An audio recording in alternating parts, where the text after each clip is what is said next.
Lepo pozdravljeni in dobrodošli v mojem knjižnem kotičku. Današnjo pravljico poklanjam Sari, ki tako zelo rada prisluhne čarobnemu pravljičnemu svetu. Sara, tokratna zgodba bo sicer malce manj pravljična, zagotovo pa nadvse hudomušno obarvana. Ali ne bi bilo malce nenavadno, če bi se vaščani nekega dne odločili in namesto pšenice, korenčka ali krompirja na njivo posejali kar sol? Ali pa če bi se vaščani nekega dne odločili, da bi cerkev premaknili za nekaj metrov stran tako, da bi jo preprosto začeli potiskati z golimi rokami. No, prav s takšnimi nenavadnimi, a strašno pametnimi domislicami so se ukvarjali prebivalci Butalj. Butalci so bili namreč trdno prepričani, da se največja modrost skriva prav v njihovih glavah. Sedaj pa predlagam, da se udobno namestimo in prisluhnemo zgodbi za Saro z naslovom Modrosti iz Butalj. Dvema zabavnima zgodbama, ki sta nastali po motivih našega odličnega pisatelja Frana Milčinskega.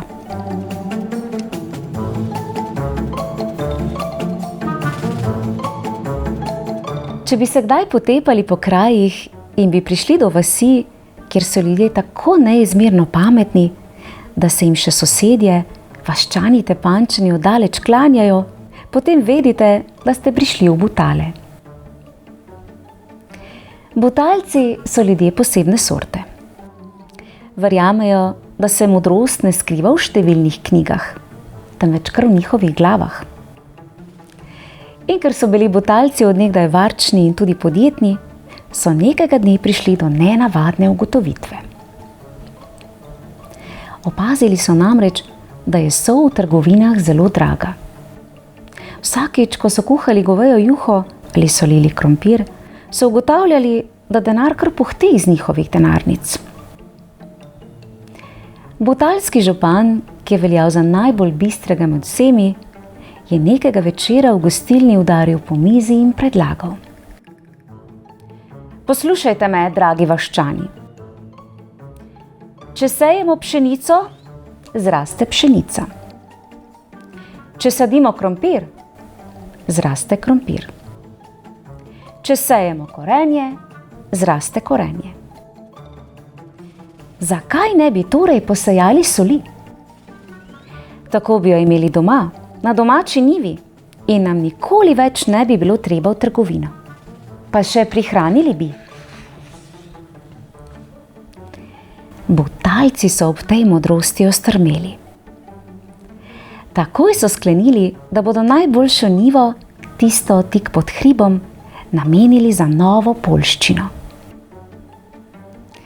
Že naslednje jutro so prinesli zadnjo vrečo soli, ki so jo še imeli, in jo z vso slovesnostjo posejali po njivi. Da pa bi bila letina res bogata, so se odločili, da soli ne bodo pohodili s čevlji, ampak bodo po njivi hodili bosi, da soli ne bi preveč poteptali. Čez nekaj dni so se Butalci navdušeno vrnili pogledat, ali sol že raste. Namesto bele soli pa so na njivi bujno pognale visoke zelene koprive. Butalci, ki niso vedeli, kako sol v resnici raste, so bosi stopili na njivo. Ko so jih koprive začele peči v bose podplate in so začeli poskakovati od bolečin, je župan navdušeno vzkliknil: Poglejte, kako grize! Sol že raste in že kaže svojo moč. Bolj ko vas peče, boljša bo letina. In tako so Butalci še ves teden veselo poskakovali med koprivami, prepričani, da bodo kmalu najbogatejši pridelovalci soli na svetu. A to še ni bila njihova največja modrost. Ker so bili v Butalah nadvse ponosni na svojo cerkev, so nekega dne ugotovili, da stoji na napačnem mestu. Nekaterim se je zdela preblizu poti, spet drugim preveč v senci. Prestavimo jo, so naposled sklenili.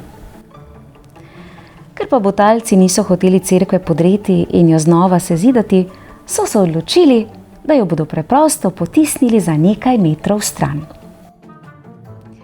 Zbrali so se vsi močni moški iz Butal. Da bi natančno vedeli, do kam morajo cerkev potisniti, so na drugo stran cerkve, na tla, v travo, položili kar svoje suknjiče. Ko bodo suknjiči izginili pod cerkvijo, bomo vedeli, da cerkev stoji na pravem mestu, so modro ugotovili. Postavili so se ob zidove, se oprli z rameni, župan Butal pa je poveljeval. 1, 2, 3, horuk! Potisnite, Butalci, z vso močjo! Možje so napenjali mišice, njihovi obrazi so postali rdeči, s čela jim je lil pot. Medtem ko so tako vneto potiskali in pihali, pa je mimo prišel tatič. Ko je videl suknjiče, ki so samevali v travi, jih je tiho pobral in z njimi brž odhitel v bližnji gozd. Medtem so Butalci cerkev zavzeto potiskali še pol ure, nato pa je župan le rekel, naj gredo pogledat, koliko so cerkev že premaknili in če so suknjiči že kaj bliže zidovom. Ko so moški stopili na drugo stran cerkve in videli, da na tleh njihovih suknjičev ni več, so od navdušenja začeli ploskati in se veseliti. Prepričani so bili, da so svojo neizmerno močjo opravili čudovito delo in cerkev le premaknili. Ampak preveč ste jo premaknili, jih je s kretnjo ustavil župan. Cerkev je šla svojo težo naravnost čez naše suknjiče in zdaj stojimo na njih. Paziti moramo le, da cerkev ne potisnemo nazaj, sicer bomo suknjiče pod njo še bolj zmečkali. In tako so bili Butalci tisti dan neizmerno zadovoljni.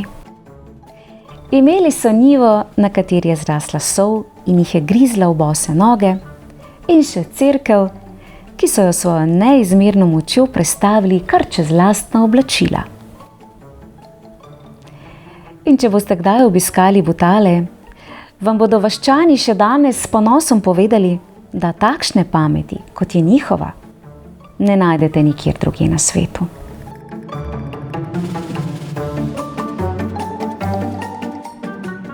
Kakšna neverjetno zabavna in hudomušna zgodba.